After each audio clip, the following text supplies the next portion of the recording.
A tragedy that would have been avoided had just happened in Imo State.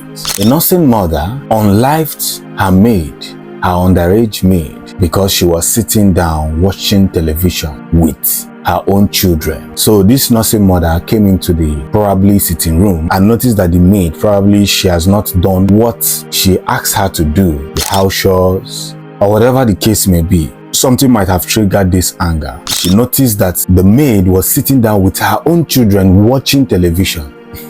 And immediately she bounced on her. Allegedly, this is what we saw on the media, allegedly bounced on her, and onlookers noticed some bruises in her body, and that was how this little girl was unalived by somebody she looked up to as a mother, though not the biological mother, but she's the maid in the house. Of course, everything that has to do with her has to be catered by the woman's family. Her lifeless body is seen lying down in the hospital bed while onlookers and angry crowd gathered around and accusing her of the one involved in taking the life of this little girl. Even though she was trying to explain, nobody paid attention to her. Probably she wanted to tell her own side of the story, but nobody paid attention to her. You see, the Bible says that children are gifts from the Lord. Please, let me explain this gift from the Lord. You see, it is better you don't even give birth to any child in this world.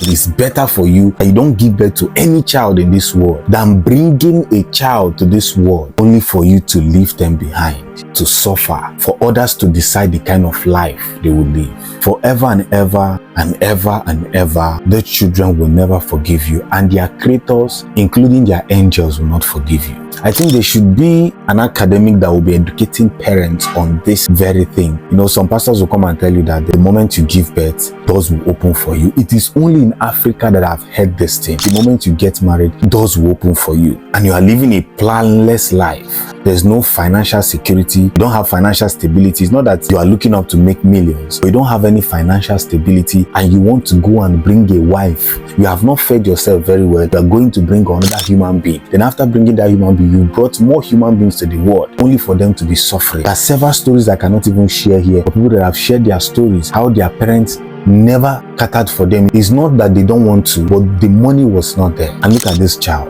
The mother abandoned her somewhere. Today, her story is that a dead body will be returning back home to the mom. Don't bring any child to this world. Leave all these things that are telling you that children are gifts from the Lord. It is true that children are gifts from the Lord, because whenever seed reproduces itself is a blessing. But in as much as is a gift from the Lord, you yourself do everything possible to guide yourself as a man, guide yourself as a woman. Make sure that the necessary things are there, what you can fall back on whenever things go sour is there before you bring any child to this world, because they did not ask you to bring them. You were the one that brought them to this world. So you owe them an apology. You owe them care and love. You owe them protection. Today, this woman is carrying her own baby on her shoulder, yet she has unlived another person's baby. I hope she go in for it, and she should face justice immediately. She shouldn't escape with this crime. The government, the courts, and the law will know how to handle this. Again, don't bring any child to this world